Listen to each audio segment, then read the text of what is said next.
तो आज अपन स्टार्ट करेंगे ओएसपीएफ में एरिया के साथ। पिछले कुछ वीडियोस में अपन ने देखा था कि दो राउटर्स जो है एक दूसरे के साथ कैसे नेबरशिप या फिर एडजेसेंसी बनाते हैं।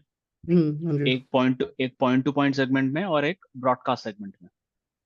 ठीक है।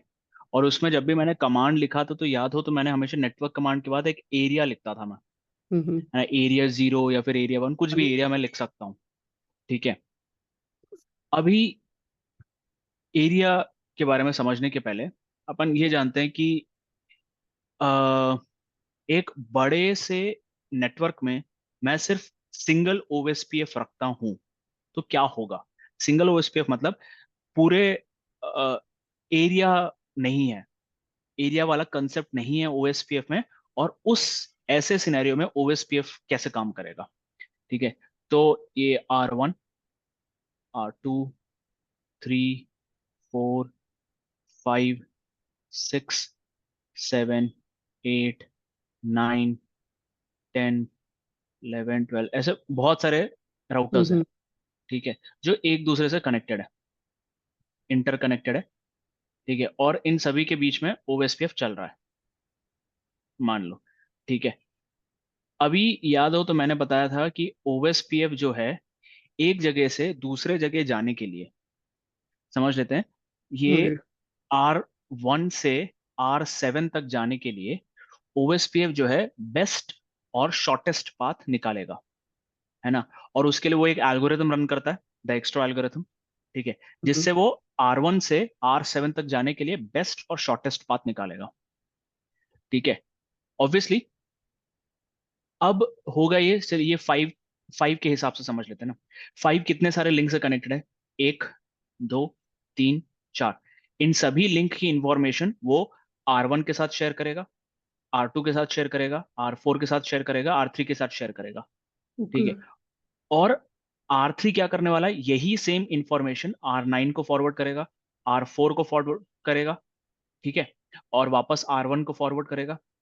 R4 इसको R6 को फॉरवर्ड करेगा, यहाँ फॉरवर्ड करेगा, यहाँ फॉरवर्ड करेगा।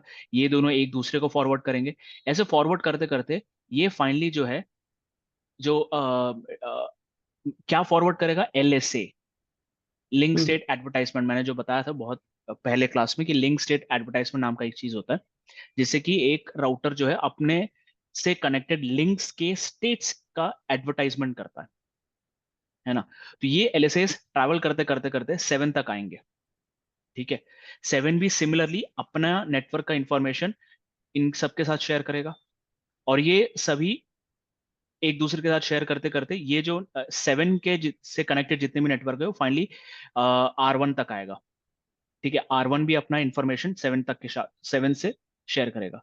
अब होगा ये, हर राउटर जो है अपने से लगे हुए लिंक्स के लिए एक LSA जनरेट करेगा। ठीक है। तो यहाँ पे पहली बात तो 12 राउटर्स हैं। ठीक है। और 12 राउटर्स जो है जितने भी लिंक से कनेक्टेड है उन सभी के लिए वो एक एक LSA जनरेट करेगा, है ना। तो होगा ये कि यहाँ यही समझ लेते हैं ना अपन कि एक R1 जो है 1, 2, 3 लिंक से कनेक्टेड है, तो वो 3 LSA जनरेट करेगा।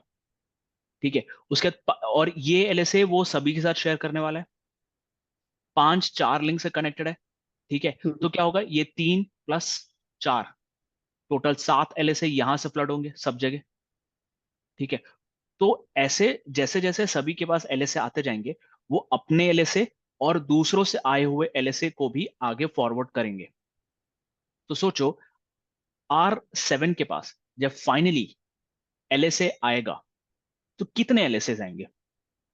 सभी राउटर्स के LSA आएंगे। ठीक है। हम्म। उनके खुद के LSA और जो फॉरवर्ड करते आ रहे हैं वो भी LSA भी आएगा। तो हो क्या रहा है, पहला, ये LSA जो फ्लड हो रहा है, LSA फ्लड हो रहा है बहुत सारा। ठीक है। अब हर एक LSA को एक राउटर को प्रोसेस करना पड़ेगा ना, ताकि वो उस नेटवर्क तक पहुंचने के लिए कॉस्ट निकाल सके। अगर R7 के पास कोई LSA आ रहा है, चलो 9 ने खुद का LSA भेजा, तो हम्म। क्या करेगा, 7 9 से कनेक्टेड जितने भी लिंक्स है उन तक पहुंचने की कॉस्ट कैलकुलेट करेगा। तो बेसिकली क्या हो रहा है, 7 को जितने भी एलएसएस आ रहे हैं उन सबको प्रोसेस करना पड़ता है। प्रोसेस करके वो एक दूसरे तक पहुंचने की कॉस्ट निकालेगा। तो हम्म, R7 के पास जितने भी एलएसए आ रहे हैं, हर एक एलएसए को उसको प्रोसेस करना पड़ेगा, तभी वो करेक्ट। हर राउटर तक की पहुंचने की अपनी कॉस्ट निकाल सकता है। सिमिलरली R7 जो है R1 तक पहुंचने की कॉस्ट निकाल पाएगा। तो अब एक एलएसए को प्रोसेस करने में उसको टाइम लगता है। ऑब्वियसली कुछ भी, भले ही छोटा सा एलएसए ही क्यों ना हो, प्रोसेस तो रैम तो खाएगा, उसकी मेमोरी तो खाएगा, है ना। बेसिकली अगर मैं तुमको बोलूँ 2+2 क्या होता है, ठीक है, तुम थोड़ा दिमाग तो लगाओगे ना, 2+2 हाँ 4 होता है, बट और कुछ तो दिमाग लगाया तुमने, ठीक है। ऐसे ही अगर तुम्हारे पास बहुत सारे सिंपल सिंपल बहुत सारे क्वेश्चंस आ गए, ठीक है, 3+2 क्या होता है, 3x2 क्या होता है, 3x3 क्या होता है, भले ही ये सब आसान है तुम्हारे लिए, बट अगर अचानक से बहुत सारी चीजें तुम्हारे पास आ जाए, तुम्हारा दिमाग तो बैठ जाएगा। सिमिलरली यहां भी वही होता है। R7 के पास अगर इतने सारे एलएसए आ गए तो क्या होगा, एक तो एलएसए फ्लड हो रहा है, दूसरा उसकी प्रोसेसिंग स्लो हो जाती है। प्रोसेसिंग जो है स्लो हो जाती है, ठीक है। प्रोसेसिंग स्लो होने की वजह से क्या होता है, अगर वो कोई ट्रैफिक कैरी कर रहा है, ठीक है, यहां से अगर 9 से जो है कोई ट्रैफिक आता है, पिंग ही समझ लो, ठीक है। ऑब्वियसली 7 क्या करेगा, फर्स्ट कम फर्स्ट सर्व के बेसिस पे काम करता है, हर कोई भी राउटर ले लो, फर्स्ट कम फर्स्ट सर्व के बेसिस पे काम करता है, ठीक है। अगर 9 से पहले उसके पास अगर 10 एलएसए आए हैं, तो वो पहले 10 एलएसए को प्रोसेस करेगा, उसके बाद 9 से अगर कोई एक पिंग आता है तो वो पिंग को बाद में प्रोसेस करेगा। तो 10 एलएसए को प्रोसेस करने में उसको इतना टाइम लग गया, तो पिंग को प्रोसेस करने में भी टाइम लगेगा ना। तो तुम्हारा क्या हो रहा है, डेटा इंपैक्ट हो रहा है। तो क्या हो रहा है, तुम्हारा डेटा इंपैक्ट हो रहा है, तो तुम्हारा इंटरनेट स्लो हो जाएगा। इंटरनेट में जैसे कि तुम कभी कर google.com करते हो, तो पेज ओपन होने में बहुत टाइम लगता है कभी कभार, है ना, 10 सेकंड 15 सेकंड ले लेता है। वो सब स्लोनेस बोलते हैं, है ना। तो उसी वजह से ये सब कारण ही इंटरनेट स्लोनेस का ही है। इंटरनेट में स्लोनेस नहीं होता, राउटर एक ट्रैफिक को प्रोसेस करने में टाइम लगाता है, इस वजह से इंटरनेट स्लो हो जाता है, ठीक है। तो एक सिंगल ओएसपीएफ में दिक्कत ये होती है कि अगर यहाँ, ये तो मैंने एक एग्जांपल बताया, दूसरा एग्जांपल, अगर R1 और R3 के बीच का ये लिंक अगर डाउन हो जाता है, ठीक है, ये लिंक अगर डाउन हो गया, कुछ खत्म हो गया, तो क्या हो रहा है, R1 के लिए बेस्ट पाथ क्या था R3 जाने का, वो तो सीधा सीधा रास्ता था, वो तो सीधा सीधा रास्ता था, ठीक है। अब R1 क्या करेगा भाई, अगर उस ये लिंक अगर डाउन हो गया, तो वो क्या करेगा, वो एक और एलएसए जनरेट करेगा, ये बोलते हुए कि भाई मेरा और R3 के बीच का लिंक डाउन हो गया है, ठीक है, वो ये बोलेगा, और ये वो अपडेट सभी को भेजेगा, और ये सभी राउटर्स जो है वो अपडेट एक दूसरे के साथ शेयर करेंगे। तो क्या हो रहा है, एक लिंक, इन दोनों के बीच का जो लिंक है वो डाउन गया, तो भी एक अपडेट जा रहा है, एक एलएसए जा रहा है, ठीक है। तो सोचो R7 के बाद फिर से बहुत सारे एलएसए आ गए, ओके। ठीक है। अब उसके बाद क्या होगा, अगर ये लिंक वापस अप आ गई, अगर ये लिंक वापस अप आ गई, फिर से एक एलएसए जनरेट होगा, फिर से ये एक जनरेट करेगा, सबको भेजेगा, फिर R7 के साथ बहुत सारे एलएसएस आ जाएंगे, ठीक है।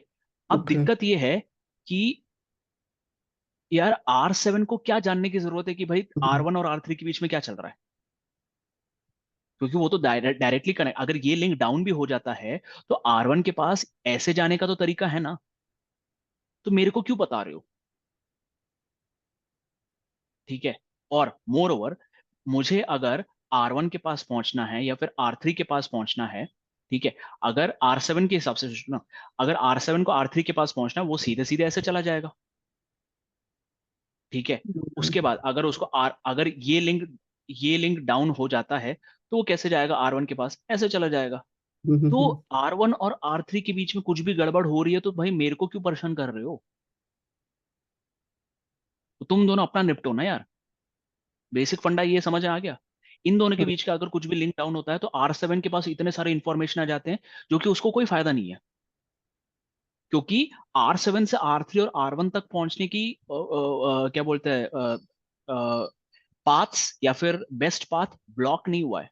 हम्म, ठीक है। तो फिर से वही मतलब, कुछ भी यहां दिक्कत होता है R7 को इफेक्ट हो जाता है। लिंक डाउन हुई तो R7 को दिक्कत, लिंक अप हुई तो R7 को दिक्कत। ठीक है। यहाँ पे अगर कोई अपडेट हुआ, यहाँ पे जैसे कि अगर मैंने यहाँ पे 10.1, 10.2, 10.3, अगर मैंने यहाँ पे एक और लिंक ऐड कर दिया 10.4, तो फिर R1 एक अपडेट भेजेगा कि भाई मेरे पास एक लिंक आ गया है करके। ऑब्वियसली हम्म, वो लिंक R7 को पता होना चाहिए, तभी R7 ये लिंक के पास पहुंच सकता है। पर तब भी फ्लड हो रहा है ना, बहुत सारा फ्लड हो रहा है, तो जिसकी वजह से R7 का जो प्रोसेसिंग है बहुत स्लो हो रहा है, दिक्कतें आ रही है उसको। तो हमने क्या किया, हमने ये बोला कि यार ओएसपीएफ को इतना बड़ा एक सिंगल रीजन रखने के बजाय उसको हम छोटे छोटे रीजन में डिवाइड कर देते हैं, और उन रीजन को हम बोलते हैं एरिया। ओके। ठीक है। तो मान लेते हैं ये एक एरिया है। ठीक है। हम्म, ये एक एरिया है और ये एक एरिया है। ठीक है। तो होगा ये कि अगर ये जो एलएसए है, R1 से जो एलएसए जनरेट होता है हम्म, वो सिर्फ और सिर्फ इस एरिया में ही लिमिटेड रहेगा। ठीक है। तो R1 और R3 के बीच का अगर ये लिंक डाउन जाता है तो R7 को वो इंफॉर्मेशन पता भी नहीं पड़ेगा। क्यों? क्योंकि मैंने जैसे बताया था, एक एक एरिया में जनरेट हुआ एलएसए दूसरे एरिया नहीं जा सकता। मतलब ये एरिया के अंदर R1, R3, R4, R5, ये 5 राउटर्स हैं, ये जो भी एलएसए जनरेट करते हैं वो दूसरे एरिया नहीं जा सकते, वो दूसरे एरिया नहीं जा सकते। सिमिलरली इस एरिया में जनरेट हुए एलएसए दूसरे एरिया नहीं जा सकते, इस एरिया में जनरेट हुए एलएसए दूसरे एरिया नहीं जा सकते। तो हम्म, होगा क्या, क्या तो फायदा क्या हुआ, अगर यहाँ R1 और R3 के बीच का अगर लिंक डाउन होता है हम्म, तो ऑब्वियसली R1 एक एलएसए जनरेट करेगा, बताएगा कि भाई मेरा और R3 के बीच का लिंक डाउन हो गया है, ये बताएगा। ठीक है। पर हम्म, होगा ये, मैंने क्या बता दी, ये 2 इधर नहीं भेजने वाला, 4 इधर नहीं भेजने वाला, 4 इधर भी नहीं भेजेगा, 3 इधर नहीं भेजेगा, 4 इधर नहीं भेजने वाला, तो क्या होगा, 7 के पास तो एलएसए आ ही नहीं रहे, तो 7 नॉर्मली वर्क करेगा। 7 के पास एलएसए फ्लडिंग नहीं होने वाली, 7 का प्रोसेसिंग नॉर्मल रहेगा, वो अपना काम करता रहेगा। ठीक है। और मैंने जैसा बताया था कि एक, हाँ, मैंने हम्म, डेटाबेस दिखाया था ना कि ओएसपीएफ में हर राउटर का डेटाबेस एक जैसा होता है। ठीक है। तो होगा ये कि R1 में अगर कुछ भी डेटाबेस चेंज होता है वो R7 तक इफेक्ट करेगा, पूरा डेटाबेस चेंज करना पड़ता है, इधर उधर पूरा चेंज करना पड़ता है। ठीक है। तो यहाँ पे अगर R1 और R3 के बीच का अगर कोई लिंक डाउन होता है या फिर अप होता है तो सिर्फ डेटाबेस सिर्फ इन राउटर्स का ही चेंज होगा, ये राउटर्स अफेक्टेड नहीं होंगे, दूसरे एरिया के राउटर्स जो है उस डेटाबेस चेन से अफेक्ट नहीं होंगे। हम्म, तो ये कारण था, हमने एक बड़े से ओएसपीएफ रीजन को छोटे छोटे ओएसपीएफ एरियाज में डिवाइड किया। ठीक है। तो उससे हुआ ये, तुम्हारा एलएसए फ्लडिंग कम हो गया, प्रोसेसिंग बढ़ जाती है। ठीक है। और दूसरे एरिया के राउटर्स को एक दूसरे से परेशानी नहीं होती। ठीक है। तो ये फायदा है एरियाज का। अब दो राउटर्स को अगर ओएसपीएफ एडजेसेंसी क्रिएट करना है, मतलब फुल स्टेट में आना है, फुल स्टेट में आना है तो दोनों राउटर्स को एक ही एरिया में होना पड़ेगा, ये कंडीशन है। ठीक है। कंडीशन ये है कि अगर दो राउटर्स को अपने बीच में फुल एडजेसेंसी क्रिएट करना है तो दोनों राउटर्स एक ही एरिया के पार्ट होने चाहिए, नहीं तो नहीं हो सकता। ठीक है। तो R1, R3, R1 R2 R3 R4 R5 ये एक ही एरिया के पार्ट है, तो ये सभी एक दूसरे के बीच में एडजेसेंसी क्रिएट कर सकते हैं। हम्म R9 R7 6 8 6 7 8 9 ये एक एरिया के पार्ट है, तो इनके बीच में एडजेसेंसी क्रिएट हो सकती है। 10 11 12 एक एरिया के पार्ट है, तो एडजेसेंसी इनके बीच में क्रिएट हो सकती है।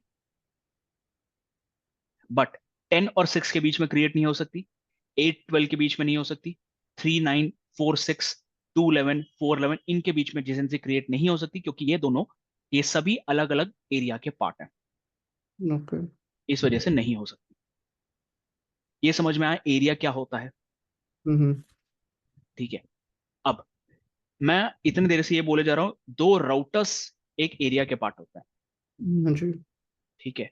बट मेरा वो स्टेटमेंट सिर्फ एक एक्सप्लेनेशन पॉइंट ऑफ व्यू से था, बट हम अगर proper technical point of view से देखें तो राउटर्स नहीं राउटर्स एरिया के पार्ट नहीं होते, उनके इंटरफेसेस एरिया के पार्ट होते हैं, ओके ठीक है। तो मैंने जैसे यहां बताया था ये, हम्म ठीक है। तो जब भी हम ओएसपीएफ ये ओएसपीएफ इनेबल करते हैं और यहाँ पे नेटवर्क कमांड डालते हैं, मैंने जितने भी अभी तक तुम्हें ओएसपीएफ कमांड देखा है, मैंने हमेशा नेटवर्क कमांड के बाद एक एरिया डाला है, ओके एरिया 0, ठीक है। तो इस ये वाला छोड़ देते हैं,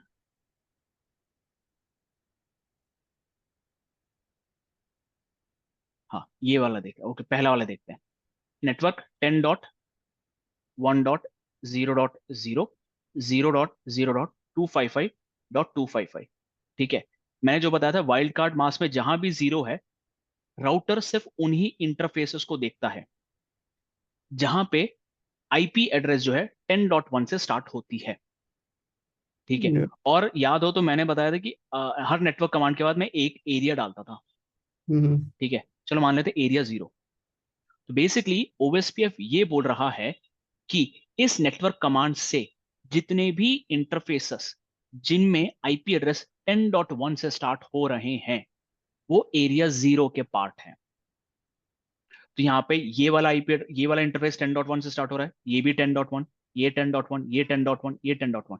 तो ये सभी इंटरफेसेस जो हैं, इन सभी इंटरफेसेस के थ्रू ओएसपीएफ जाएगा, और ये सभी इंटरफेसेस एरिया 0 के पार्ट होंगे, ठीक है। और अगर मुझे R2 के ये इंटरफेस और R1 के ये इंटरफेस में एडजेसेंसी क्रिएट करवाना है, तो मुझे ये R2 के ये इंटरफेस को भी एरिया 0 में रखना पड़ेगा, हम्म तो ही इनके बीच में एडजेसेंसी क्रिएट होगी। सिमिलरली R3 के ये वाले इंटरफेस को 0 पे रखना पड़ेगा, इसको भी 0 पे रखना पड़ेगा, ठीक है। इनको इनके आसपास यहाँ जितने भी राउटर है इनको भी 0 पे रखना पड़ेगा, तो ही ये एडजेसेंसी क्रिएट करेंगे, नहीं तो नहीं क्रिएट करेंगे, ठीक है। तो मैंने बोला था राउटर्स एरिया के पार्ट नहीं होते, इंटरफेसेस पार्ट होते हैं एरिया के। तो सिमिलरली ये वाला अपन देखते हैं, ये वाला, ठीक है। नेटवर्क कमांड है 10.1.13.0 जीरो 255 0.0.255, ठीक है। मतलब जहां भी 0 है, सिर्फ उन इंटरफेसेस को चेक करना और उनको बना देना एरिया 0 का पार्ट यहाँ पे, ठीक है। आफ्टर दैट मैंने लिखा एरिया 0, सॉरी इसके बाद लिख दिया एरिया 0, ठीक है। तो कौन कौन सा इंटरफेस है जो 10.1.13 से स्टार्ट हो रहा है? वो है ये वाला। तो सिर्फ ये वाला इंटरफेस जो है वो एरिया 0 का पार्ट है। तो अगर मुझे R1 और R3 के ये इंटरफेस में ओएसपीएफ एडजेसेंसी क्रिएट करना है, तो R3 का ये वाला इंटरफेस भी 0 का पार्ट होना चाहिए, तो ही ये दोनों ओएसपीएफ एडजेसेंसी क्रिएट कर सकते हैं, नहीं तो नहीं होगा, ठीक है। समझ आया? तो इंटरफेसेस होते हैं एक एरिया के पार्ट, राउटर नहीं होते एरिया के पार्ट, ठीक है। तो डायग्राम में जब मैं बनाऊंगा ना, तुमको समझ में आ जाएगा कि इंटरफेसेस होते हैं। तो जब भी तुम कोई भी बुक पढ़ोगे, कहीं भी कोई भी डायग्राम देखोगे ना, हमेशा देखना जब भी हम एरिया के हिसाब से बात करते हैं ना, जैसे कि ये मान लो ये R1, R2, R3, R4, ठीक है। तो हम जब भी बात करते हैं ना, हम ऐसे बताते हैं कि ये यहां से लेके यहां तक ये एरिया 0 के पार्ट है, और ये जो है एरिया 1 के पार्ट है। तो मैं राउटर्स को नहीं करता, मैं ये इंटरफेसेस को बोल रहा हूँ। 1 का ये वाला इंटरफेस एरिया 0 का पार्ट है, 3 का ये वाला इंटरफेस 0 का पार्ट है, 2 का ये दोनों एरिया 0 के पार्ट है, 3 का ये वाला इंटरफेस एरिया 1 का पार्ट है, 4 का ये वाला इंटरफेस जो है एरिया 1 का पार्ट है। तो आसपास नेबरिंग राउटर्स जो हैं एक एरिया के पार्ट होने चाहिए, तो ही इनके बीच में एडजेसेंसी क्रिएट हो सकती है, नहीं तो नहीं बनेगी। क्लियर, ये समझ आया? या ठीक है। तो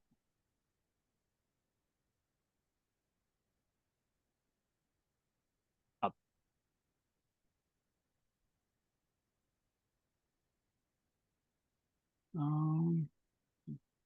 R1, R2,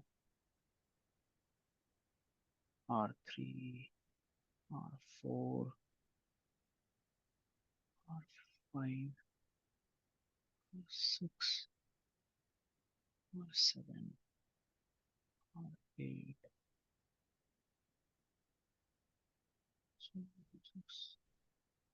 R8, R9,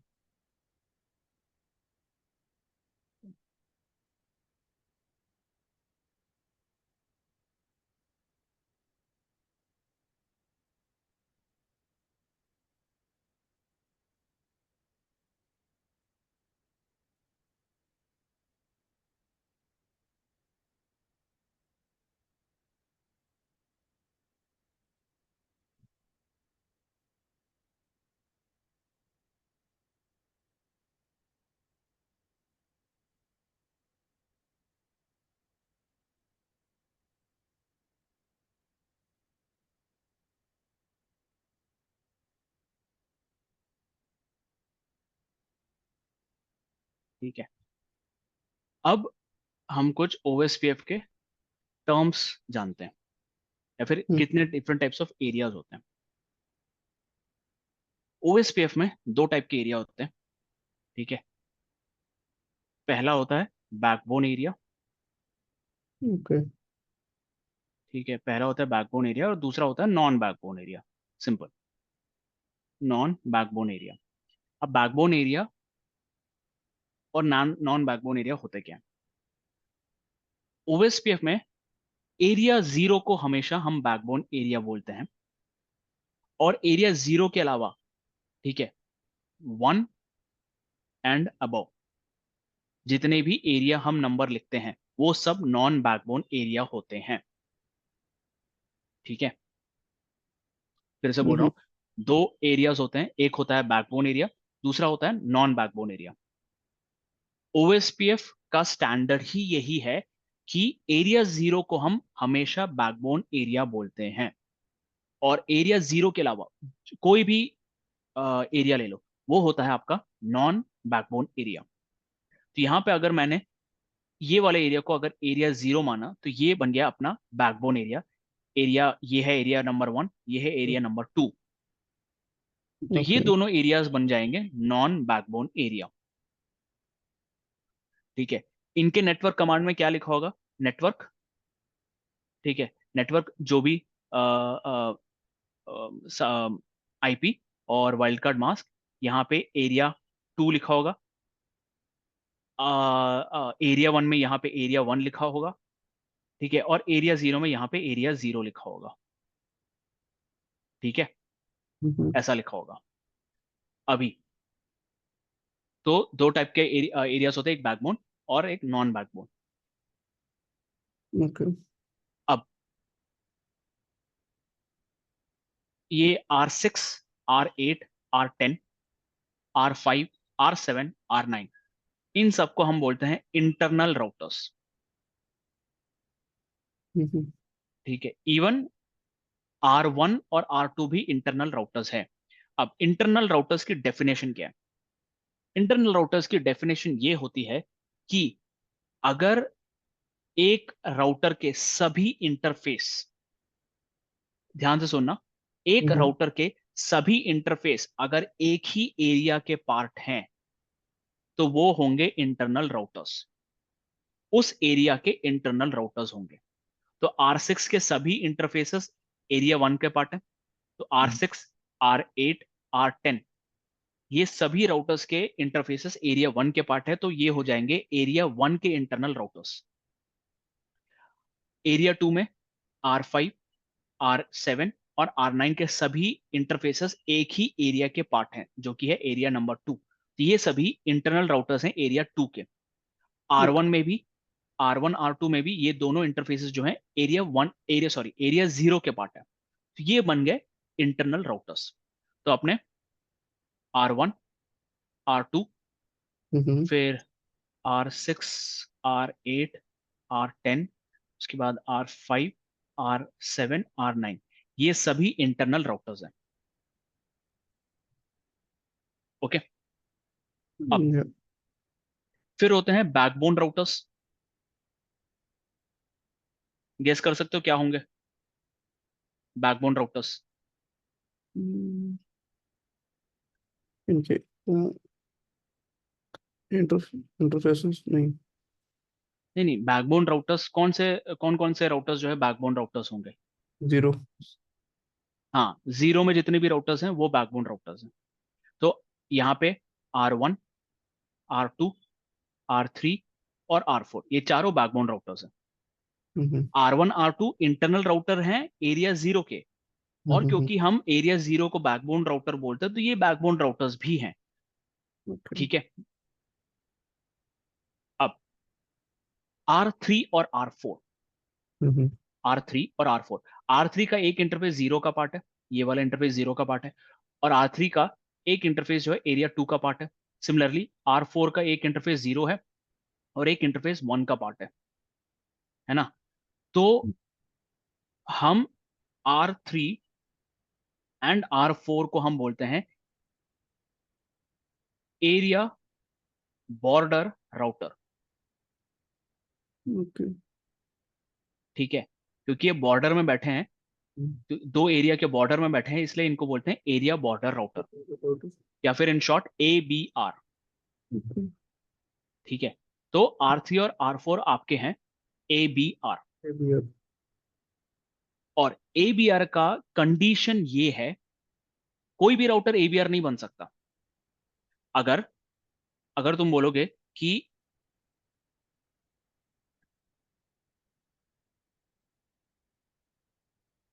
यहाँ पे मैंने R12 एक राउटर कर दिया, ठीक है,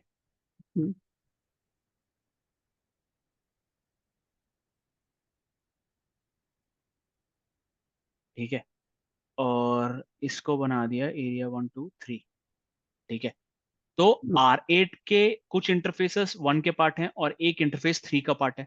R8 ABR नहीं बन सकता, भले ही वो दो एरिया के बीच का बॉर्डर, बीच का राउटर है, बट वो ABR नहीं बन सकता। ABR बनने का कंडीशन ये है कि जीरो। आपका एक इंटरफेस, एटलीस्ट एक इंटरफेस जो है एरिया 0 का पार्ट होना चाहिए। ABR का कंडीशन ये है कि एक इंटरफेस एटलीस्ट, जीरो का कोई ना पार्ट। कोई एक इंटरफेस जो है एरिया 0 का पार्ट हो, और दूसरा कोई इंटरफेस जो है बाकी कोई एरिया का पार्ट हो, तो ही वो ABR बन सकता है। R8 नहीं बन सकता क्योंकि उसके कोई भी इंटरफेसेस एरिया 0 के पार्ट नहीं है, इस वजह से R8 ABR नहीं कहलाएगा। समझे? हाँ जी। ओके। तो ये होते हैं internal routers, backbone routers, area border routers. अभी याद हो तो मैंने बताया था कि R9 अगर कोई LSA जनरेट करता है, या फिर एरिया 2 में कोई भी LSA जनरेट करता है, तो वो LSA जो है दूसरे एरिया में नहीं जा सकता। करेक्ट? ये मैंने बताया था यहाँ पे जब मैं ओएसपीएफ का एक्सप्लेनेशन दे रहा था, ठीक है। तो R1 से जितने इस एरिया के अंदर जितने भी एलएसए जनरेट हुए हैं वो दूसरे एरिया में नहीं जा सकते, ये अपन ने डिस्कस किया था। तो अगर R9 मतलब एरिया 2 में जितने भी एलएसए जनरेट हुए हैं वो इस एरिया में नहीं जा सकता और इस एरिया से इधर नहीं आ सकता, करेक्ट। हम्म, ये मैंने एक्सप्लेन किया था। हाँ जी। तो अगर R8 को R9 तक पहुंचना है तो कैसे जाएगा? ओएसपीएफ का मतलब क्या होता है? ओएसपीएफ का मतलब ही यही होता है कि ओपन शॉर्टेस्ट पाथ फर्स्ट, एक राउटर से दूसरे राउटर तक पहुंचने का शॉर्टेस्ट और बेस्ट पाथ मुझे बताए। बट अगर एक एरिया में जनरेट हुए एलएसएस लिंक स्टेट एडवर्टाइजमेंट्स जब दूसरे एरिया ही नहीं जा सकते, तो R8 और R9 कम्युनिकेट कैसे करेगा? वही छोड़ दो, एरिया टू में एरिया 2 के राउटर्स और एरिया 0 के राउटर्स कैसे एक दूसरे से बात करेंगे? एरिया 0 और एरिया 1 एक दूसरे से कैसे बात करेंगे? या फिर एरिया 1 और एरिया 2 एक दूसरे से कैसे बात करेगा जब उनका एलएसए उस एरिया के अंदर जनरेट हुआ एलएसए जब क्रॉस ही नहीं कर सकता दूसरे एरिया, तो बात कैसे करेगा? मेरा क्वेश्चन क्लियर हुआ? हाँ जी। है ना? तो यहीं पर ये जो एबीआरस है ना वो काम आते हैं, यहाँ पे वो एबीआरस काम आते हैं। एबीआर ये बोलता है, ठीक है। और मैं तुमको बहुत ही सिंपल वे में समझा रहा हूँ क्योंकि इसको इन डेप्थ अगर मैं समझाने जाऊंगा तुम बहुत कंफ्यूज हो जाओगे, तो मैं ऊपर ऊपर से समझा रहा हूँ, ओके। ठीक है। और अगर तुमको इसके बारे में और इन डेप्थ में जानना है, ठीक है, मेरे यूट्यूब चैनल पे मैंने मेरा एक अलग से एक ओएसपीएफ सीरीज चल रहा है, उस पर जाओगे तो इन डेप्थ में तुमको समझ में आ जाएगी क्या एक्चुअली क्या हो रहा है। ओके। तो अभी मैं सिर्फ ओवरव्यू में बता रहा हूँ क्योंकि अगर स्टार्टिंग में मैं डेप्थ में चला गया कंफ्यूज हो जाओगे और बोर भी हो जाओगे। तो मैं बस ओके। ओवरव्यू अभी बता रहा हूँ। ठीक है। तो मैंने जैसे बोला कि दो एरिया के बीच में कम्युनिकेशन कराने का काम ये एबीआरस का होता है, ठीक है। अब R3, R5 और R3 का ये वाला इंटरफेस, R3 देखो, R3 एरिया 0 का भी पार्ट है, एरिया 2 का पार्ट है, करेक्ट। तो R3 के पास आर एरिया 2 से आए हुए एलएसए की इंफॉर्मेशन होगी, एरिया 2 की इंफॉर्मेशन होगी। सिमिलरली R3 के पास एरिया 0 से आए हुए एलएसए की इंफॉर्मेशन भी होगी, ठीक है। मतलब R9 ने जितने भी एलएसए जनरेट किए होंगे वो R3 के पास आया होगा, R7 से R5 से सबसे इसके पास आया होगा। सिमिलरली यहां से जनरेट हुए सभी एलएसए R3 के पास आए होंगे, करेक्ट। या। तो R3 को एरिया 2 की इंफॉर्मेशन भी है, एरिया 0 की इंफॉर्मेशन भी है। सिमिलरली R4 को एरिया 1 की इंफॉर्मेशन है और एरिया 0 की इंफॉर्मेशन है। तो R3 और R4 ये दो एबीआर जानते हैं कि भाई ये दो राउटर्स जो है एक दूसरे अलग अलग एरियाज के बारे में इंफॉर्मेशन रखते हैं। तो R3 ये बोलता है कि यार अगर तुम लोगों को R9 तक जाना है, R3 क्या बोलेगा, एरिया 0 में ये बोलेगा अगर तुम लोगों को R9 जाना है तो तुम लोग अपनी डेटा मेरे पास भेजो। ये इंफॉर्मेशन जो है R3 एरिया 0 में सर्कुलेट करेगा। ये बोलेगा कि अगर तुम लोगों को R9 तक पहुंचना है तो तुम अपना डेटा मेरे पास भेजो, मैं आगे R9 को फॉरवर्ड कर दूंगा, ओके। ठीक है। तो वो ये बोलता है। अब R4 को पता पड़ गया R9 कैसे जाना है ना। R4 को पता है, R4 और R3 दो तो एक एरिया 0 के पार्ट है। R4 का ये वाला इंटरफेस और R3 का ये वाला इंटरफेस तो 0 का पार्ट है। तो R3 से जो भी इंफॉर्मेशन आया होगा वो R4 को भी पता पड़ गया। अब R4 जानता है कि भाई अगर उसको R9 तक जाना है तो उसको वो डेटा जो है R3 को भेजना पड़ेगा और R3 आगे R9 को भेजेगा, करेक्ट। R4 क्या करेगा, R4 यही सेम इंफॉर्मेशन जो है वो इस एरिया में फॉरवर्ड कर देगा। वो ये बोलेगा अगर तुम लोगों को R9 तक जाना है तुम अपना डेटा मेरे पास भेजो क्योंकि मुझे पता है R9 तक कैसे जाना है। फिर से बोल रहा हूं, R4 भी यही सेम चीज बोलेगा कि अगर तुम लोगों को R9 तक जाना है तुम लोग अपना डेटा मेरे पास भेजो। ओके। मैं आगे फॉरवर्ड कर दूंगा। अब R4 कैसे फॉरवर्ड करेगा? R4 को भी नहीं पता R9 तक कैसे जाना है, बट R3 ने बोला था कि भाई अगर तुमको R9 तक जाना है तो तुम मेरे पास डेटा भेजो। ठीक है, तो अगर R8 को, ठीक है, R8 को अब पता है R9 कैसे जाना है, क्योंकि R4 ने बोला अगर तुम लोगों को R9 तक जाना है तो मेरे पास डेटा भेजो। तो R8 क्या करेगा? R4 के पास डेटा भेजेगा। R4 देखेगा कि भाई R8 तक जाना है, सॉरी R9 तक जाना है, पर R3 ने मुझे बताया था कि अगर तुम लोगों को R9 तक जाना है तो मेरे पास डेटा भेजो। तो R4 क्या करेगा? R3 के पास डेटा भेजेगा। अब R3 क्या करेगा? R3 और R9 तो एक ही एरिया के पार्ट है, तो वो सीधे सीधे R9 को भेज देगा डेटा। Okay. ठीक है। हम्म। अब इसमें कॉस्ट कैसे कैलकुलेट होगा? ऑब्वियसली ओएसपीएफ का फंडा ही यही होता है कि एक एरिया से, सॉरी, ओएसपीएफ का फंडा क्या होता है? बेस्ट पाथ निकालना है, best path and least cost.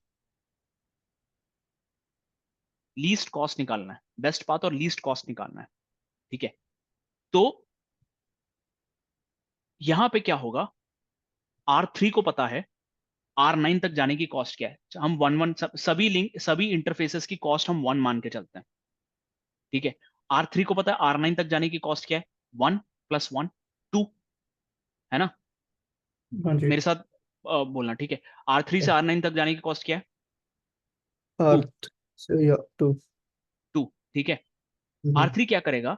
बोलेगा मेरी कॉस्ट R9 तक जाने की 2 है, हाँ जी। और वो ये इंफॉर्मेशन जो है सभी राउटर्स को यहाँ फॉरवर्ड कर देगा। फॉरवर्ड कर दिया, फॉरवर्ड रखेंगे। ठीक है, हम्म। तो अब R4 क्या देखेगा? R3 की कॉस्ट R9 तक जाने की 2 है। ठीक है, मेरी कॉस्ट क्या है R3 तक जाने की? 1 + 1 + 1, वो है 3। तो टोटल कॉस्ट हो गई 5। अब R4 क्या बोलेगा? मेरी कॉस्ट R9 तक जाने की 5 है। वो ये इंफॉर्मेशन जो है R8 को फॉरवर्ड करेगा। अब R8 देखेगा R8 से R4 तक जाने की कॉस्ट क्या है? 1 + 1, जो कि है 2, हो गई 7। तो R8 से R9 तक जाने की टोटल कॉस्ट हो जाएगी 7। तो ऐसे दो अलग अलग एरिया के राउटर्स एक दूसरे तक पहुंचने की कॉस्ट और बेस्ट पाथ निकालते हैं, और ये हेल्प कौन करता है? एबीआरस। एबीआर के वजह से ही दो अलग अलग एरिया के राउटर्स जो हैं एक दूसरे से कम्युनिकेट कर सकते हैं। ओके। ठीक है, ये समझ में आया? हाँ जी। ठीक है, अभी हम छोटा सा प्रैक्टिकल करते हैं।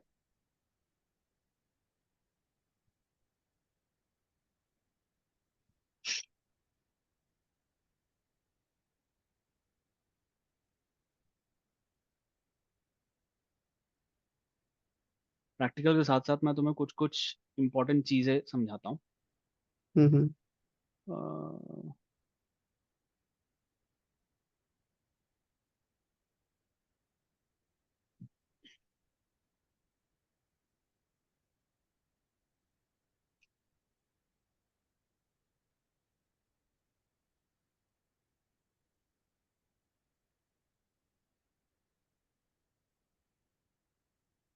तो यहाँ देखो, यहाँ पे 5 राउटर्स है, R1 R2 R3 R4 R5।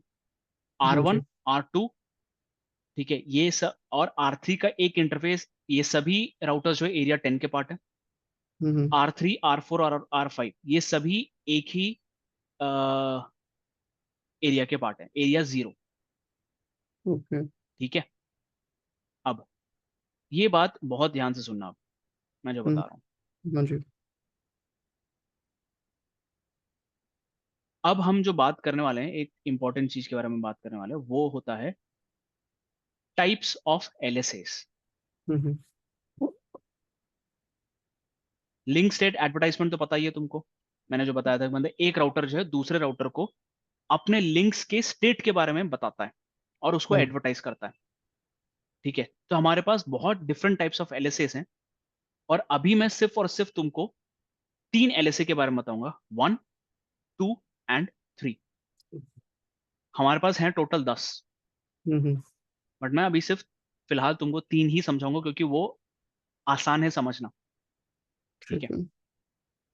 अब पहला एलएसए, टाइप 1 एलएसए जो हम बोलते हैं, type 1 LSA, it is generated by generated by all routers. It okay. is generated by all routers.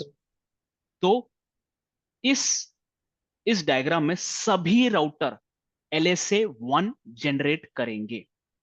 हम्म, कोई भी राउटर ले लो, R1 से लेके कितने राउटर अपने 10 तक है ना, R1 से लेके R10 तक सभी राउटर ले लो, सभी राउटर अपने LSA 1 जनरेट करेंगे। और इस LSA 1 में इंफॉर्मेशन होता क्या है? अपने से जुड़े हुए लिंक्स के बारे में ये लोग एक दूसरे को बताते हैं। ठीक है। तो हम्म, हर राउटर से ऑब्वियसली बहुत सारे लिंक्स जुड़े होंगे, एक लिंक जुड़ा होगा, 2 लिंक होगा, 10 लिंक होगा, जितने भी लिंक होंगे। ठीक है। तो हर राउटर जो है अपना LSA 1 जनरेट करता है। तो यहां पे अगर मैं R10 की बात करूं, R10 जो है अपना एक LSA 1 जनरेट करेगा और वो यहां R6 और R8 को फॉरवर्ड करेगा, और उस पे वो ये दो इंटरफेसेस के बारे में इंफॉर्म करेगा।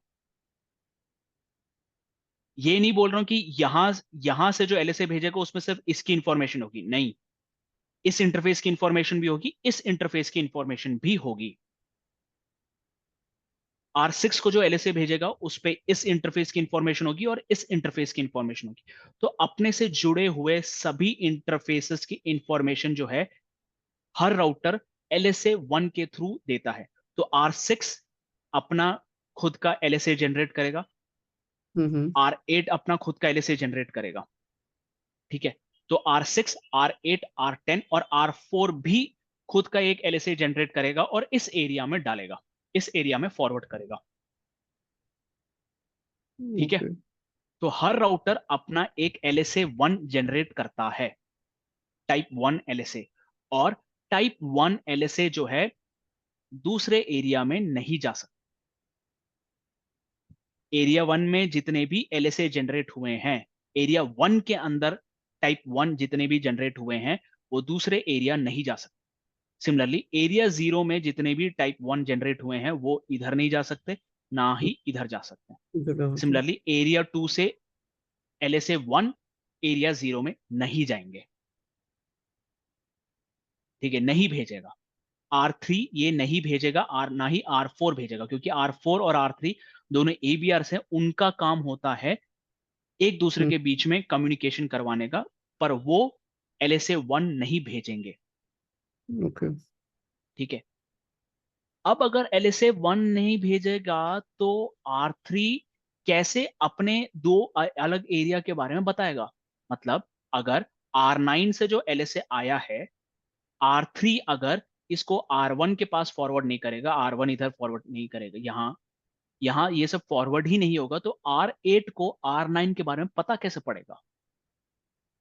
हम्म, तो मैंने जो बताया था कि ABR बोलता है कि भाई तुमको अगर R9 तक जाना है तो मेरे पास आओ, मैंने बताया था, या अभी अपन ने थोड़ी देर पहले डिस्कस किया था। ओके। तो वो इंफॉर्मेशन जो है R3, हम्म, एक एरिया के जो इंफॉर्मेशन है वो R3 जो है LSA टाइप 3 जनरेट करता है, okay. Type 3 LSA generator. Generate करता है। ठीक है। अभी टाइप 2 नहीं बताया मैंने, टाइप 2 बताता हूं।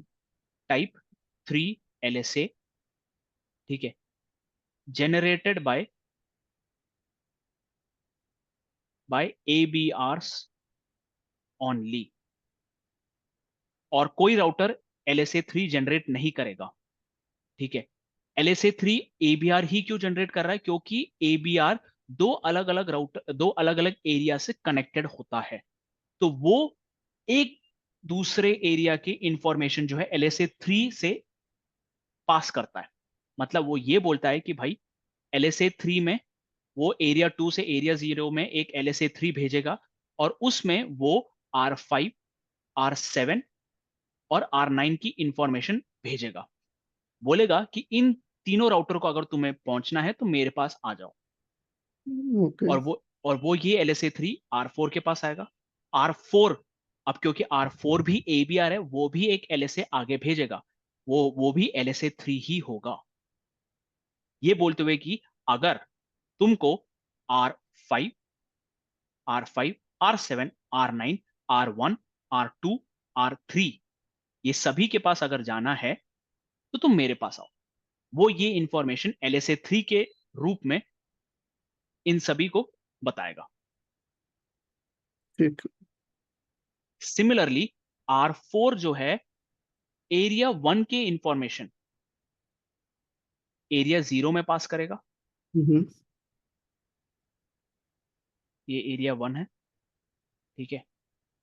ए R4 LSA3 जनरेट करेगा, वो ये बोलेगा अगर तुमको R6, R8, R10 जाना है तो तुम मेरे पास आओ। और वो ये LSA3 R3 को फॉरवर्ड करेगा। R3 क्या करेगा, एक और LSA3 जनरेट करेगा और इधर एरिया 2 में डालेगा। बोलेगा अगर तुमको 1, 2, 6, 8, 10 तक पहुंचना है तो तुम अपना डेटा मेरे पास भेजो, मैं आगे भेजूंगा। ठीक है। हम्म। तो ABRC LSA3 जनरेट करके दूसरे एरिया में राउटर्स के बारे में बताते हैं, और साथ ही साथ वो अपना कॉस्ट भी बताते हैं कि भाई मेरी कॉस्ट ये राउटर तक पहुंचने की ये है। ठीक है। अब ये जो टाइप 2 LSA है ये कब जनरेट होता है? टाइप 2 LSA कब जनरेट होता है और ये कौन जनरेट करता है?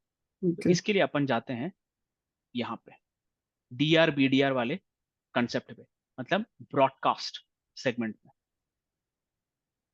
मैंने बताया था ब्रॉडकास्ट सेगमेंट में क्या होता है। हम्म। और ब्रॉडकास्ट सेगमेंट कब होता है? जब OSPF को पता पड़ता है कि भाई जिस भी इंटरफेस पे तुम OSPF इनेबल कर रहे हो वो ईथरनेट इंटरफेस है। अगर ईथरनेट इंटरफेस है तो वो ब्रॉडकास्ट ही उसको चूज करेगा। ओके। यहां पे देख लो, यहाँ पे सभी इंटरफेसेस जो है वो फास्ट ईथरनेट लिंक है, ईथरनेट लिंक है। तो OSPF इनको ब्रॉडकास्ट ही ट्रीट करेगा। ठीक है। हाँ जी। अब जरूरी नहीं है कि उस ब्रॉडकास्ट सेगमेंट में ऐसे 5 या 6 या 2 या 3 राउटर्स हों। ऐसे 2 राउटर्स भी हो सकते हैं, जैसे कि ये वाले डायग्राम में यहां देखो, R1 और R2 जो है दोनों में फास्ट ईथरनेट लिंक है। तो OSPF इसको भी ब्रॉडकास्ट ही ट्रीट करेगा, भले ही 2 राउटर्स हो कनेक्टेड, बट इंटरफेस ईथरनेट है, ईथरनेट इंटरफेस, जिस वजह से OSPF उसको ब्रॉडकास्ट ट्रीट करेगा।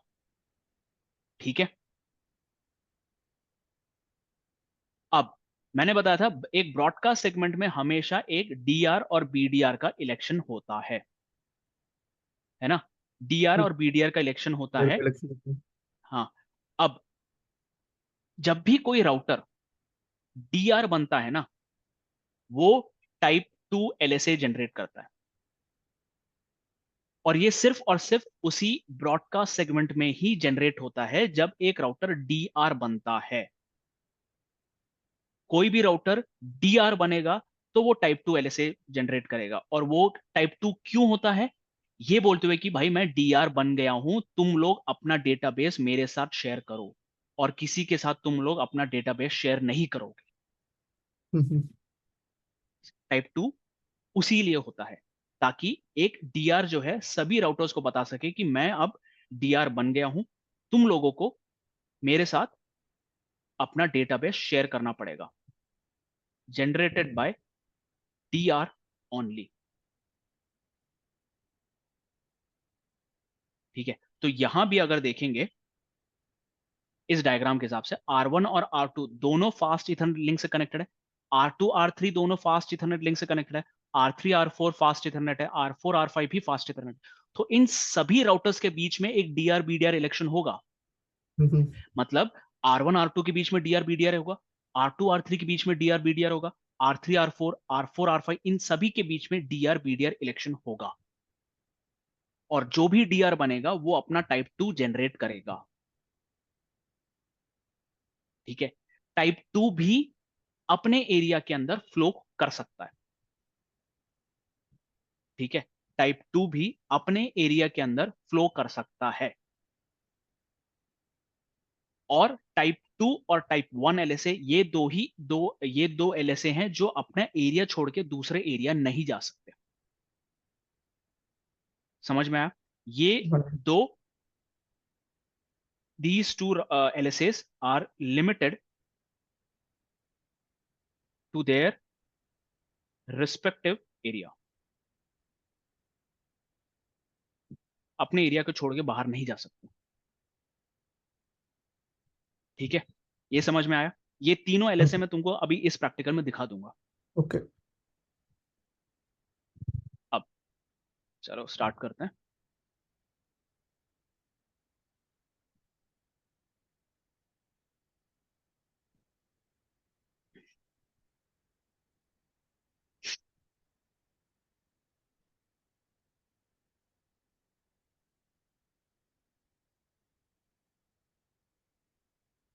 एक्चुअली हुआ ये है कि यहाँ पे मैंने पहले से ही OSPF क्रिएट करके रखा है। मैं काम करता हूँ OSPF सभी में डिलीट कर देता हूँ पहले, और ठीक है स्टार्टिंग से करता हूँ ताकि तुमको भी समझ में आए। Hmm, configuration terminal no router OSPF 1 area 10। Sorry, no router OSPF 1 ही कर दूंगा, हो जाएगा। Configuration terminal no router OSPF 1।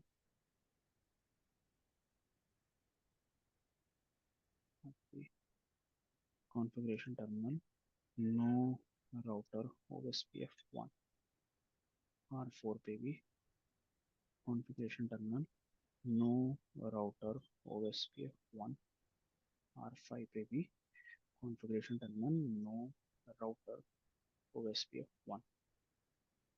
ठीक है, तो मैंने सभी राउटर से OSPF डिलीट कर दिया। हम्म, अब स्टार्टिंग से आते हैं। आईपी एड्रेसेस तुमको पता है ना, अब मैं कैसे आईपी एड्रेस लिखता हूँ। हाँ जी R1 और R2 के बीच में जो अगर लिंक है उस पर 12 चलेगा। ठीक है, हम्म, दिखा देता हूँ तब भी।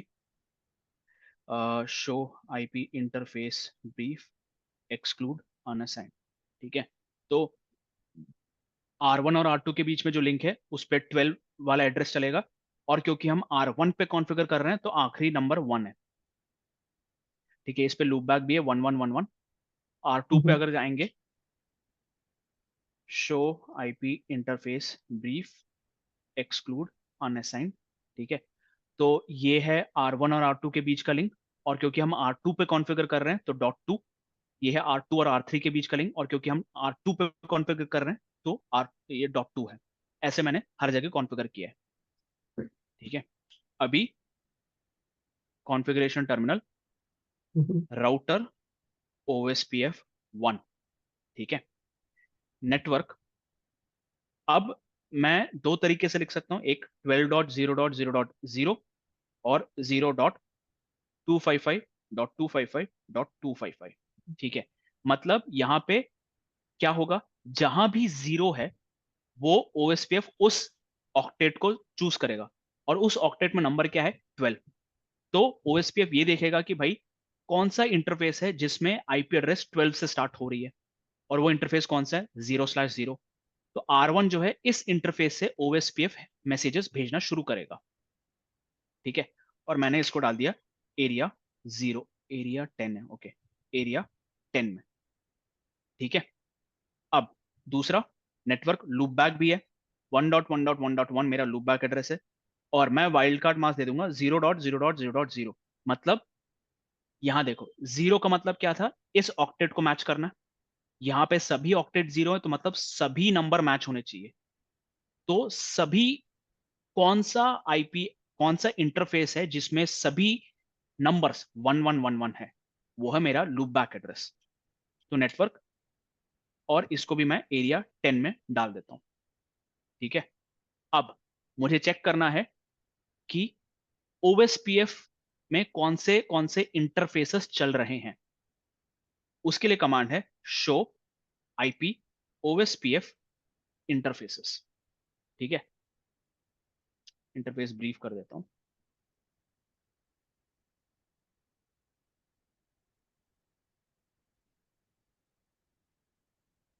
ठीक है, तो ये देखो मैंने क्या किया है, मैंने लूप बैक पे OSPF चलाया है, फास्ट इथरनेट 0/0 पे चलाया है।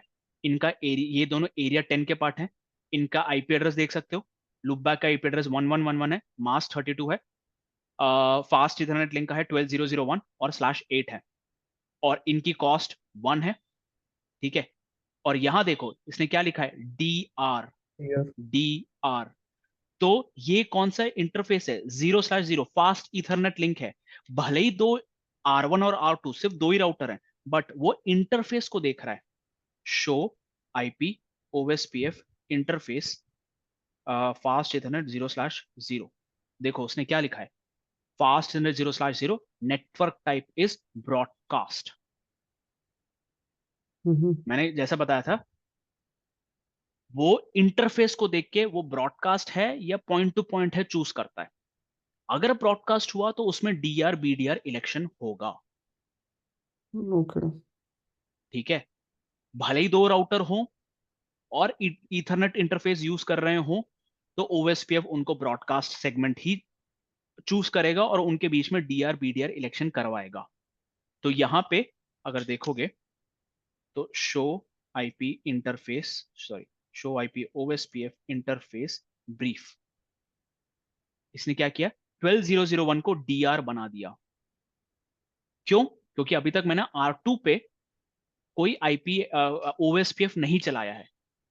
तो R1 क्या सोच रहा है, मैं DR हूं और मुझे सामने से कोई रिस्पॉन्स नहीं आ रहा है, मुझे सामने से कोई हेलो नहीं आ रहा, तो मैं DR बन गया हूं। मेरे से बड़ा IP एड्रेस वाला कोई नहीं है, तो मैं DR बन गया। ठीक है, हाँ जी।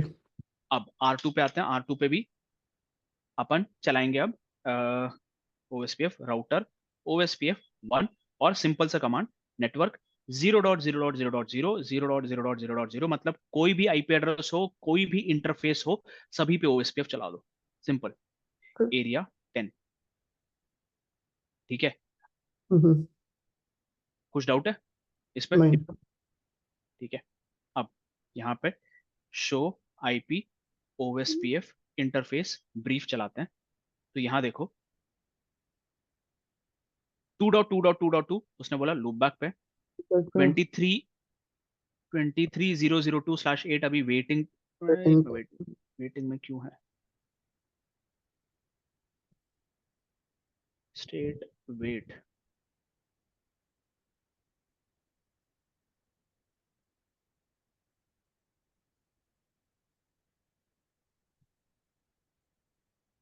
चलो ठीक है, वो अपन देखते हैं आराम से। ठीक है, मतलब यहाँ 23 002 जो है वो है ये वाला इंटरफेस, 0/1 हाँ जी। 0/1 वाला इंटरफेस जो कि R3 फेस कर रहा है।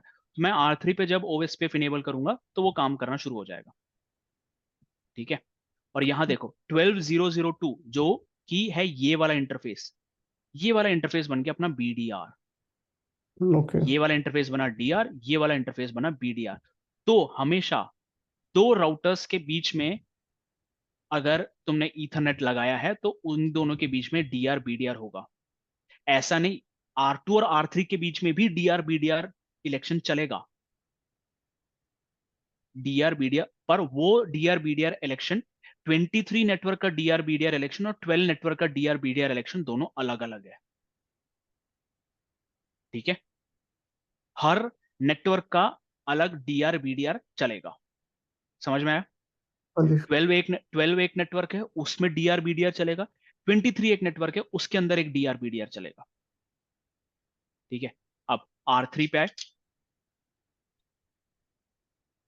Router OSPF 1 network. अब मैं यहाँ पे 0.0.0.0 नहीं चला सकता। क्यों? क्योंकि मेरा, मैं चाहता हूं मेरा एक इंटरफेस जो है 0/1 जो है वो एरिया 10 का पार्ट हो, और 0/0 जो है एरिया 0 का पार्ट हो। 0/0 का मतलब क्या होता है, कोई भी इंटरफेस हो, कोई भी सबनेट मास्क हो, वो इस एरिया का पार्ट हो जाए। अगर मैं इसको 0.0.0.0 डालता हूं और एरिया 10 लिख देता हूं, तो क्या हम्म। होगा, 0/0 भी एरिया 10 का पार्ट हो जाएगा और R3 ABR नहीं बन पाएगा फिर। ओके। ठीक है, तो मेरे को क्या करना पड़ेगा, मेरे को स्पेसिफिकली वो कमांड डालना पड़ेगा, ये बोलते हुए 23.0.0.0 0.255.255.255 एरिया 10। ठीक है, तो मतलब ये है 0 और वो किससे करस्पॉन्ड कर रहा है, 23 से। कौन सा इंटरफेस है जिसपे आईपी एड्रेस 23 से स्टार्ट हो रही है, वो है 0/1। तो ये वाला इंटरफेस बन गया एरिया 10 का पार्ट। ठीक है, और मैं एक और इस पे लूप बैक भी है, नेटवर्क 3.3.3.3 0.0.0.0, इसको मैं बना देता हूं एरिया 0 का पार्ट। ठीक है, अब मैं करता हूं show IP OS PF interface brief. ठीक है, देखो वहां भी इलेक्शन हुआ, 23 नेटवर्क में इलेक्शन हुआ, जहां पे ये वाला इंटरफेस अपना R3 का इंटरफेस बन गया BDR और R2 का इंटरफेस बना DR। R2 का इंटरफेस बन गया DR। समझ में आया? हाँ जी। तो 23 नेटवर्क में DR BDR चल रहा है, 12 नेटवर्क में अलग DR BDR चल रहा है। 12 देख रहे हो, 12 R2 देख रहे हो, R2 जो है 12 नेटवर्क का पार्ट है, 23 नेटवर्क का पार्ट है। 12 नेटवर्क के लिए R2 BDR बना है, 23 नेटवर्क के लिए R2 जो है DR बन गया है। तो अलग अलग इंटरफेसेस अलग अलग नेटवर्क के लिए एक राउटर जो है DR BDR या फिर DR अदर बन सकता है। ओके, हम्म। अब R3 को अपन ने अलग अलग एरिया बना दिया। यहां पे देखो लूप बैक जो है 0 का पार्ट है, फास्ट है 0/1 एरिया 10 का पार्ट है। अच्छा 0/0 भी बचा है, मैंने वो नहीं डाला। Configuration terminal network router OSPF1 network 34.0.0.0 0.255.255.255 area 0। ठीक है, और शो आईपी ओएसपीएफ इंटरफेस भी, हाँ। तो 34.0.0.3 एरिया 0 का पार्ट है, 3333 एरिया 0 का पार्ट है, 23 एरिया 10 का पार्ट है। और हम्म। अगर मुझे चेक करना है क्या, अब मैंने क्या बताया था, अगर एक राउटर को एबीआर बनना है तो उसका एक इंटरफेस 0 का पार्ट होना चाहिए, दूसरा इंटरफेस कोई भी एरिया का पार्ट होना चाहिए। तो यहां पे R3 का एक इंटरफेस 0 का पार्ट है, दूसरा इंटरफेस एरिया 10 का पार्ट है। तो अगर मैं शो आईपी प्रोटोकॉल्स लगाता हूं तो यहां देखो उसने क्या बोला, routing protocol OSPF is running, router ID is 3333, it is an area border router. उसको ऑटोमेटिकली पता पड़ गया यहाँ पे एरिया 0 भी चल रहा है, एरिया 10 भी चल रहा है इसी सेम राउटर पे, तो मतलब ये बन जाएगा एरिया बॉर्डर राउटर। ठीक है, ठीक है। अब R4 पे, R4 पे मैं सिंपल सा वो 0/0 वाला चला दूंगा, राउटर OSPF1 नेटवर्क 0.0.0.0 0.0.0.0 एरिया 0। फिर R5 पे भी राउटर OSPF1 नेटवर्क 0.0.0.0 0.0.0.0 एरिया 0। ठीक है, नेटवर्क को आप आने दो।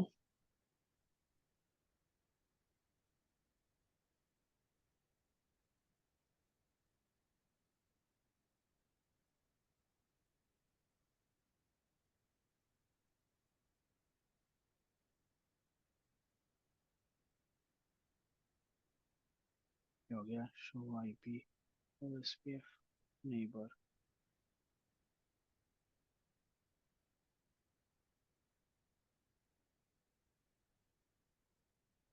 हाँ आ गया ना, ओके। अब क्या R5 को पता है R1 तक जाने का रास्ता, शो आईपी हम्म। राउट।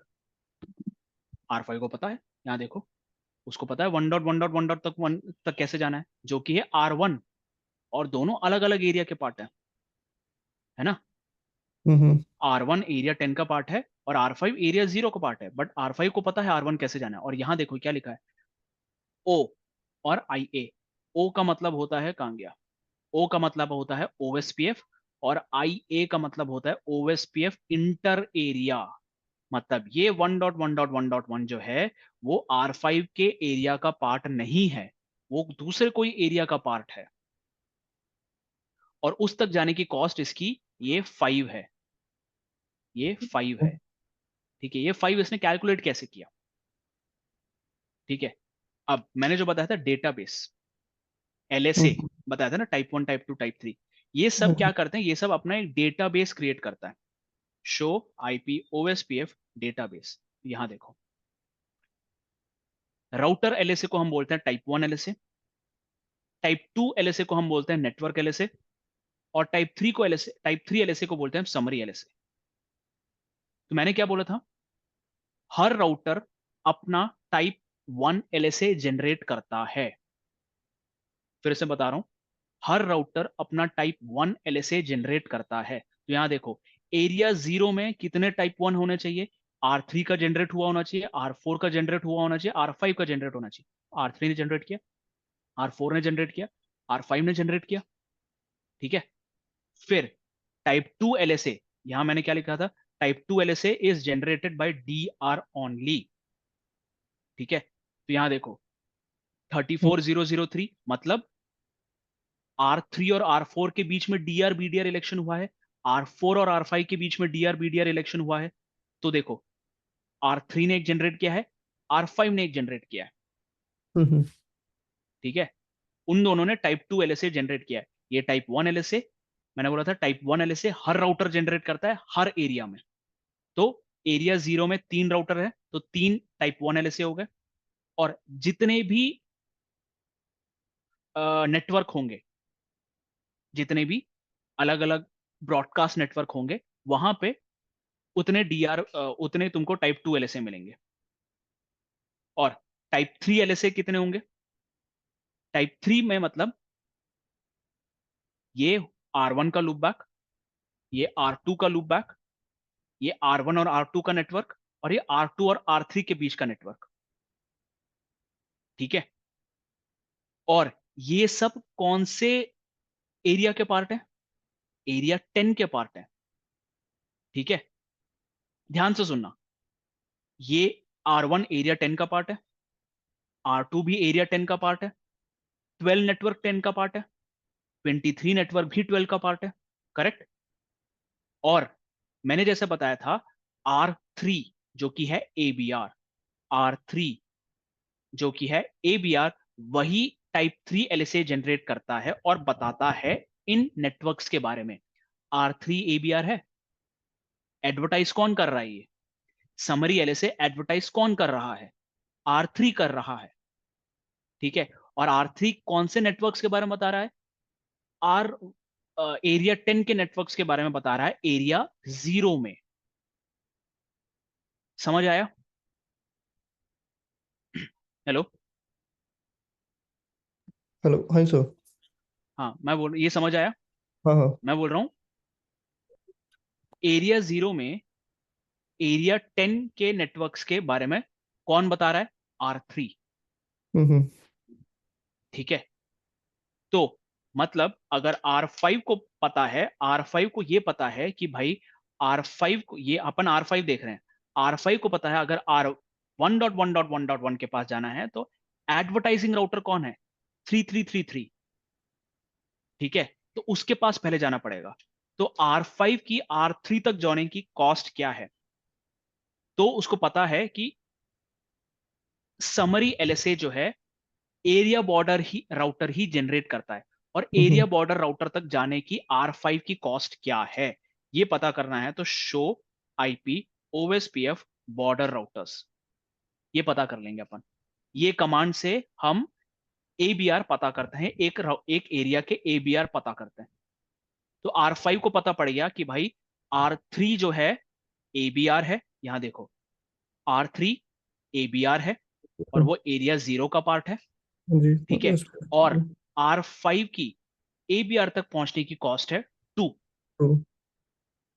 ठीक है, R5 की ABR तक पहुंचने की कॉस्ट है 2, और तो ABR अपना R3 है, ठीक है। अब R3 हम्म की कॉस्ट देखते हैं R1 तक पहुंचने की, शो IP OSPF डेटाबेस, ठीक है। अपन R3 पे हैं, और यहां देखो R3 पे डिफरेंस देखना। R3 के पास R3 क्या है, ABR है, वो एरिया 10 का पार्ट भी है, एरिया 0 का पार्ट भी है। तो उसके पास देखो एरिया 0 का डेटाबेस भी है और एरिया 10 का डेटाबेस भी है, हम्म दोनों डेटाबेस है उसके पास, ठीक है। अब R3 को पता करना है R1 तक जाने की कॉस्ट, R1 तक जाने की कॉस्ट, ठीक है। उसको अगर देखना है तो show IP OSPF database router LSA 1.1.1.1, ठीक है। अभी देखो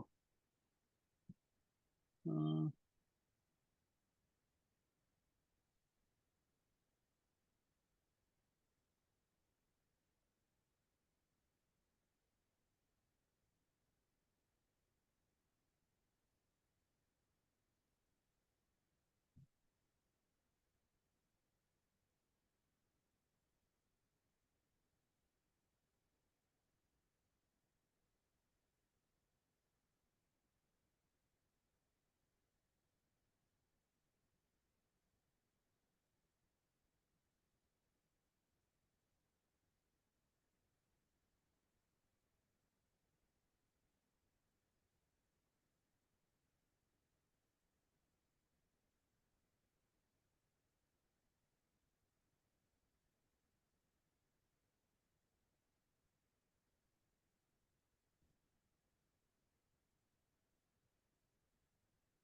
हाँ सॉरी, मैं खुद कंफ्यूज हो गया थोड़ी देर के लिए। हाँ, हम्म तो अब ये एरिया 10, हाँ, एरिया 10 में ये जो LSA है, टाइप 1 LSA जो है, किसने जनरेट किया है, R1 ने जनरेट किया है। और R1 बोल क्या रहा है, R1 ये बोल रहा है कि भाई मैं दो नेटवर्क से जुड़ा हुआ हूं, एक है मेरा लूप बैक और एक है मेरा IP एड्रेस। मेरी कॉस्ट मेरे लूप बैक तक पहुंचने की 1 है, ये मेट्रिक देख रहे हो, वो बोलता है कॉस्ट।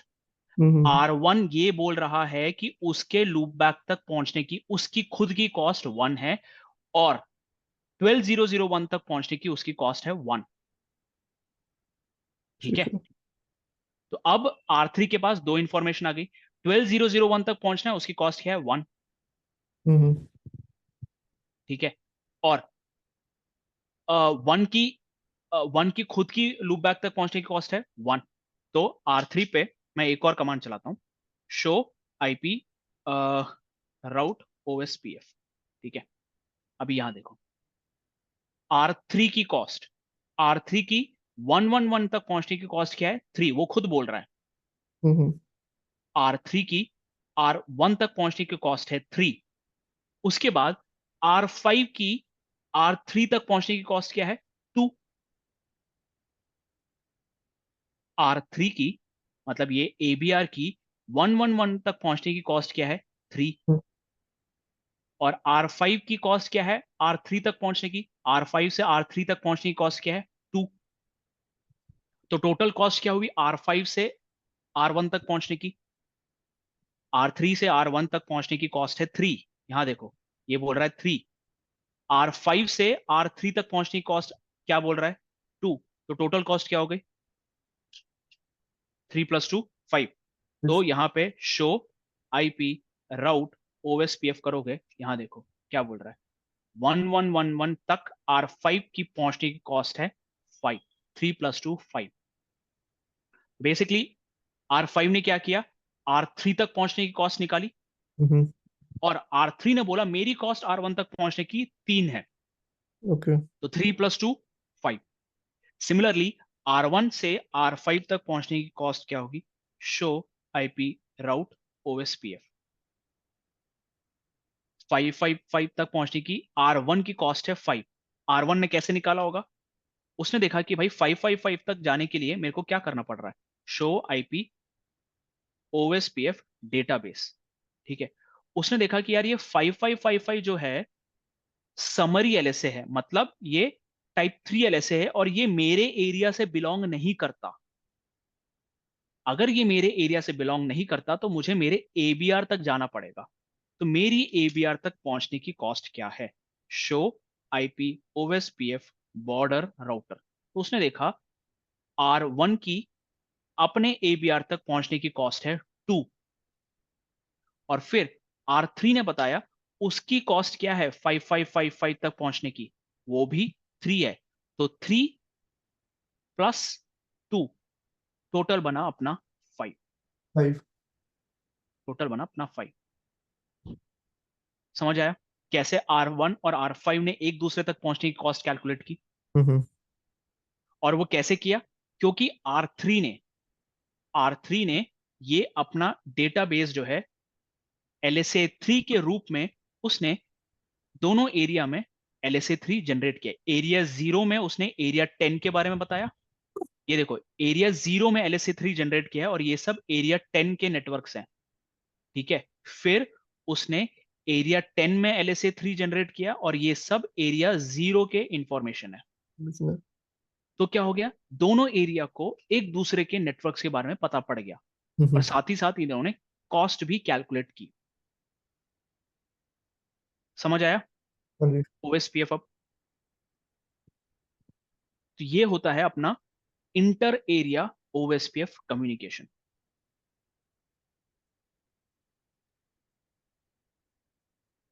कुछ डाउट इसमें? नहीं। नहीं। ठीक है, ओके।